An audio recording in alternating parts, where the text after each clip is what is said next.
When my friends and I had first started driving, we sort of had this running bit where we would pull into, the parking lot of, say, a restaurant or something if we were going out to eat or something. We'd pull into a parking lot and we'd park. And if you were right in front of the entrance, we would say rock star parking. And then if you were a little further out, but still very close, we would say movie star parking or superstar parking. And then everywhere else didn't matter. And I always questioned, but never actually looked into anything about this. But I always questioned, because it seemed to me growing up that a movie star, like a penultimate movie star, is more popular than a rock star. So I always wondered why, shouldn't movie star be the one right in front of the door? But I've never bothered looking up whether or not, in the general zeitgeist of society, are people more inclined to view a very high movie star, if you were to rank them in terms of fame or notoriety or, whatever you're ranking them based on, which one of those would be higher than the other in that ranking system?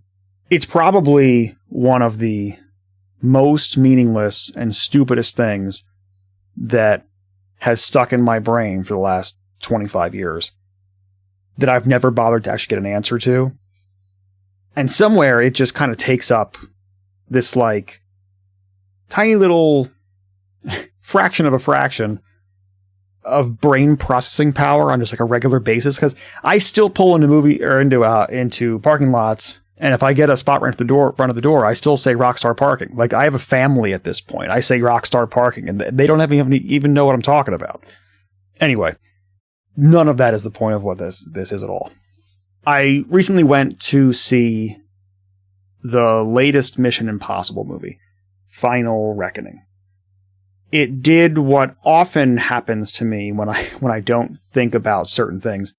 I walked away from that movie thinking to myself, wow, that was a really cool movie. That was a good movie. It was kind of a quintessential blockbuster. Again, not trying to go out for Oscars or something, but in terms of a blockbuster movie, it really seemed cool.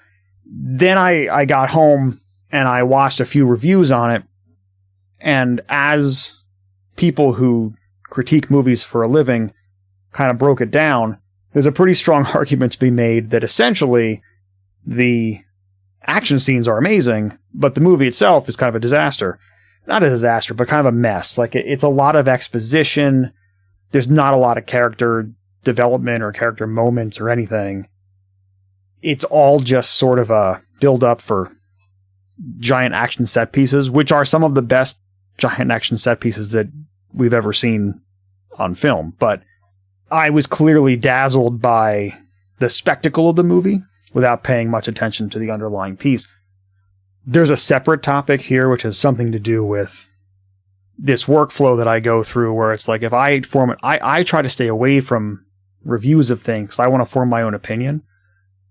And sometimes then later when I go to get other people's opinions, sometimes my opinion will shift and sometimes it won't. And there's some other episode here about are you flip-flopping to go with common opinion at that point, or are your views being legitimately changed? But once again, that's also not what this is about. What this all made me think of, Tom Cruise is held up as the last true movie superstar.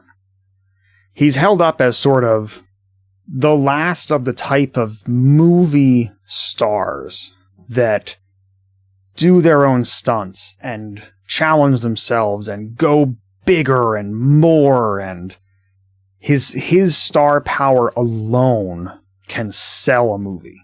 People who talk about this and make this argument are typically saying it's not that other actors are bad or not doing a good job or that there aren't other good ones. It's just that he's in a league of his own at this point.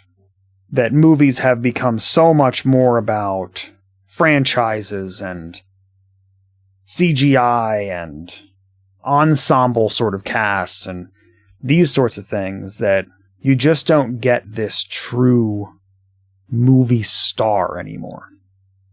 And it got me thinking about fame a little bit and how fame has really changed.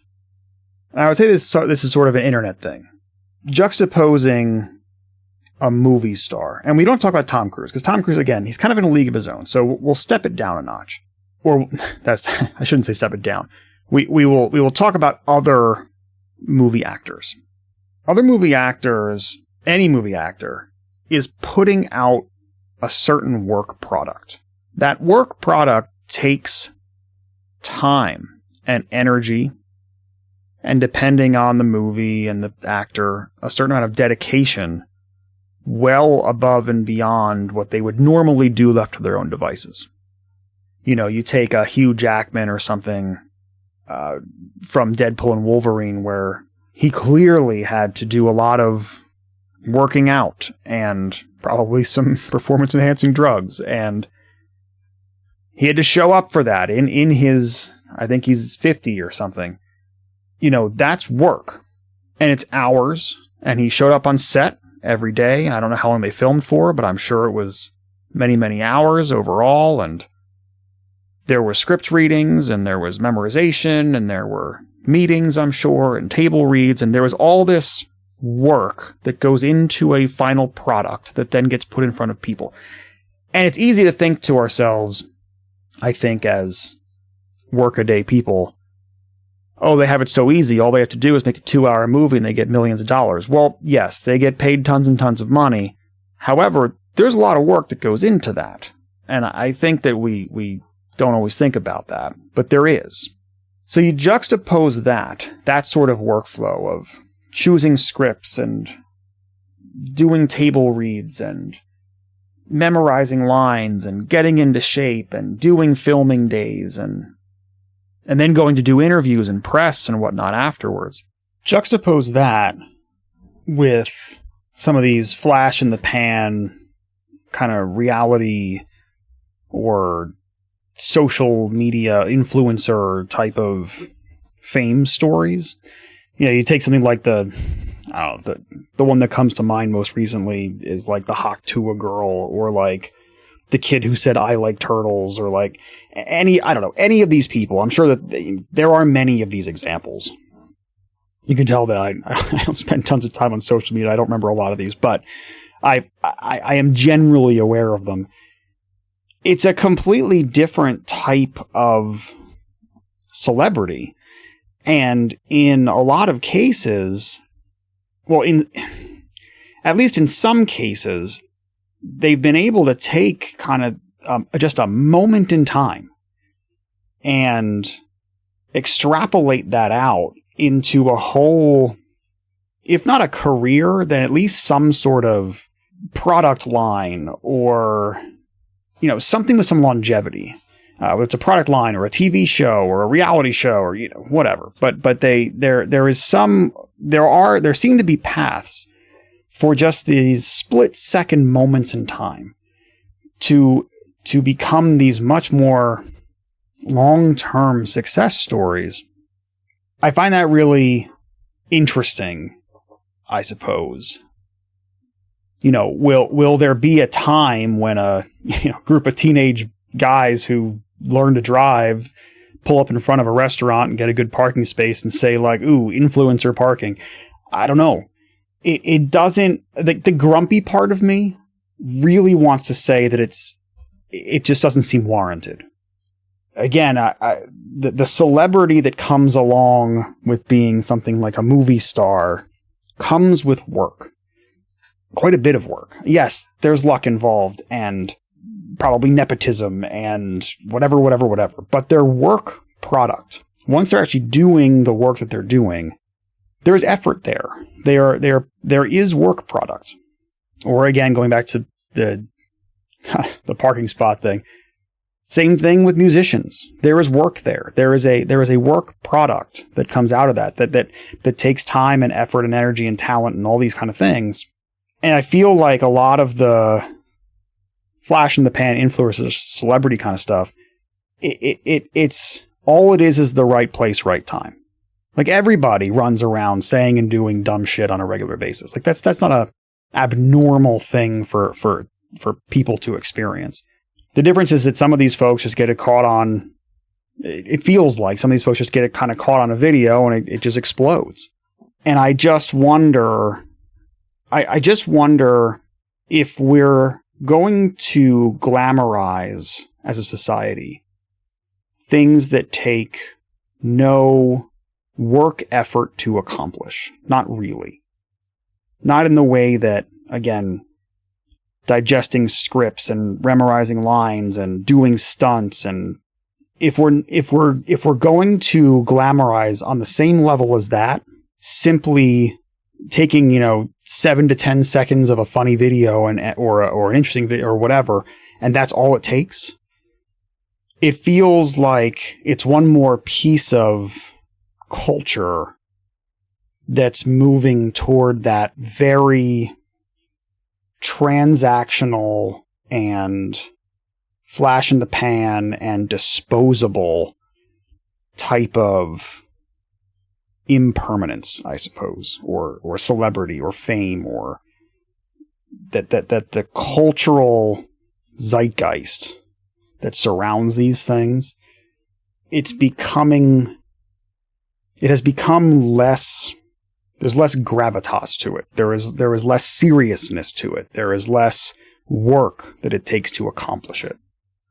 And so, instead of people striving to build out great scripts for movies or write great books or create great music, an inordinate amount of energy is starting to be poured into creating what is intentionally designed to be not great, small, short, nothing social clips.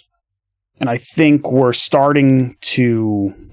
we may be starting to get to a place where we're no longer rewarding that intersection of like work and talent very well. And I wonder what that means for the arts, and I wonder what that means for entertainment.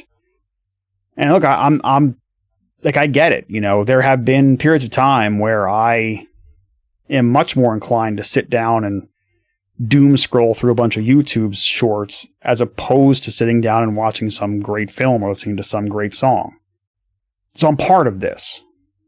But hearing about, again, this blockbuster movie that maybe the script wasn't great and maybe it was a little jam-packed and overexposed or too much exposition, but it was still a real true work product.